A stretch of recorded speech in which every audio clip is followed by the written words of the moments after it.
Di suatu malam yang gelap, sesosok tubuh berjalan, terseok, menahan dinginnya hujan. Tubuhnya menggigil, bibirnya membiru. Dan tiba-tiba, tubuh itu ambruk, memporak-porandakan genangan air. Apa yang terjadi?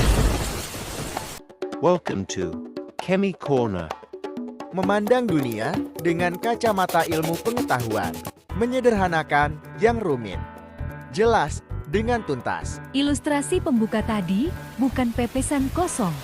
Hal itulah yang akan terjadi pada tubuh kita bila kita kehujanan di malam dingin tanpa pelindung badan. Pernahkah kamu berpikir, mengapa tubuh kita merasakan dingin? Atau, mengapa tangan kita merasa dingin saat menyentuh gelas yang berisi sirup dan es? Sedang tangan yang sama, rasa panas saat menyentuh gelas yang berisi kopi panas? Pernahkah hal ini terpikir oleh kita? Itu sudah sejak dulu seperti itu. Kawan, itu bukan jawaban. Mari kita cari penjelasannya. Tetap ikuti video ini.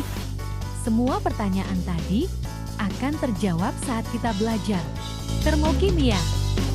Termokimia adalah cabang ilmu kimia yang mempelajari perubahan energi yang terjadi selama reaksi kimia.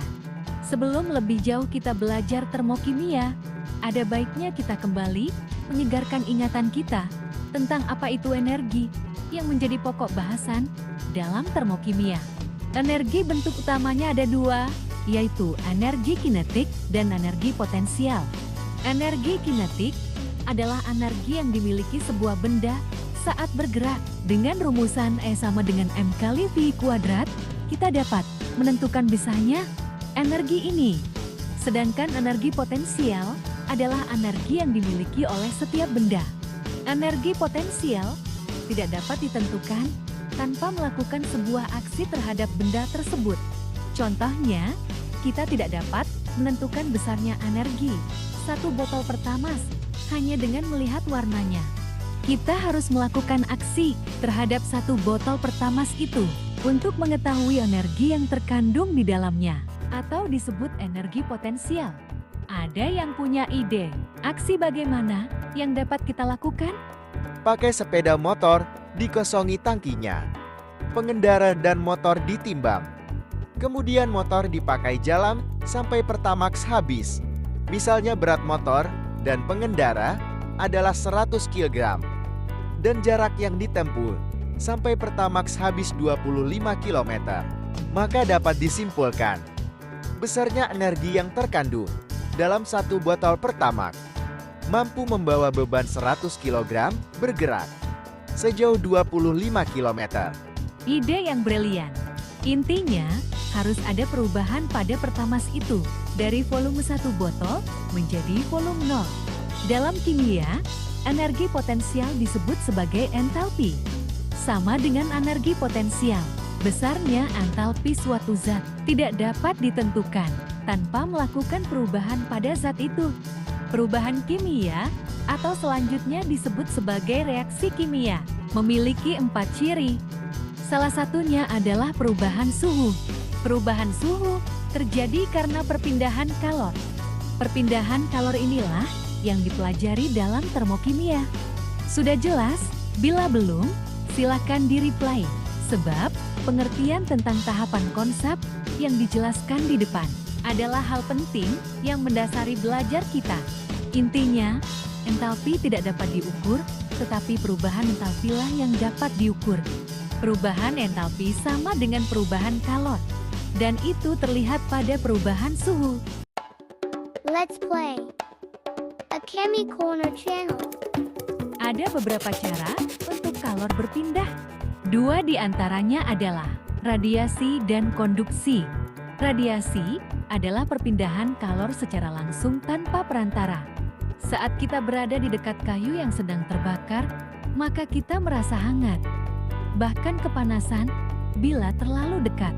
Inilah contoh kalor berpindah secara radiasi. Kalor dapat juga berpindah secara konduksi, yaitu melalui media atau medium. Dari konsep ini, maka zat yang ada dapat dikelompokkan sebagai konduktor atau isolator, penghantar panas atau penghambat panas, Konsep ini digunakan dalam banyak alat dalam kehidupan sehari-hari. Pada pembahasan termokimia, kita lebih banyak gunakan konsep ini juga. Untuk jelasnya, mari ikuti penjelasan tentang sistem dan lingkungan berikut ini.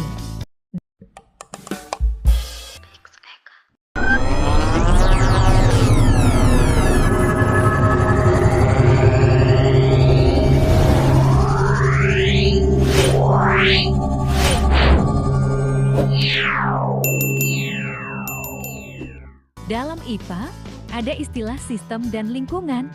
Sistem adalah segala objek yang sedang kita teliti atau sedang kita analisa. Sedangkan lingkungan adalah segala sesuatu di luar sistem yang mempengaruhi atau dipengaruhi oleh sistem. Ada dua jenis sistem yang dipelajari dalam termokimia. Yang pertama, sistem tertutup adalah sistem yang dapat bertukar energi, tetapi tidak dapat bertukar zat dengan lingkungan eksternal. Yang kedua, sistem terbuka didefinisikan sebagai sistem yang dapat bertukar energi dan zat dengan lingkungan eksternal. Silahkan diskusikan contoh tentang kedua sistem ini. Tulis hasil diskusi Anda di kolom komentar. Energi yang saling ditukarkan oleh sistem dan lingkungan adalah kalor, yang terdeteksi oleh kita sebagai suhu, dan dalam IPA diukur dengan termometer. Lingkungan dapat memberikan energinya atau kalornya ke sistem. Pada peristiwa ini, sistem disebut menyerap kalor. Bila kita menganggap tubuh kita sebagai sistem, dan apa saja yang di luar kita sebagai lingkungan, maka hal ini dapat menjelaskan mengapa saat kita memegang gelas kopi yang baru diseduh, tangan kita terasa panas. Atau ketika kita berada dekat api unggun, tubuh kita terasa hangat bahkan panas. Itu karena tubuh kita sebagai sistem menerima kalor dari lingkungan yang berupa gelas kopi dan api unggun. Dalam peristiwa ini, sistem menyerap panas dari lingkungan. Dalam termokimia, reaksi kimia yang menyerap panas atau kalor dari lingkungannya disebut reaksi endoterm. Silahkan berikan contoh dan penjelasan tentang reaksi endoterm atau reaksi yang menyerap panas dalam kehidupan sehari-hari. Tulis contoh dan penjelasan itu di kolom komentar. Sistem juga dapat memberikan energi atau kalornya pada lingkungan. Bila tubuh sebagai sistem, saat kita merasakan dingin, bahkan hipotermia seperti ilustrasi di depan, itu karena ada kalor dalam tubuh kita yang mengalir ke lingkungan. Dalam termokimia, reaksi kimia yang memberikan kalor pada lingkungan atau reaksi kimia yang menghasilkan kalor disebut reaksi eksoterm. Dalam kehidupan sehari-hari, banyak reaksi kimia yang bersifat eksoterm.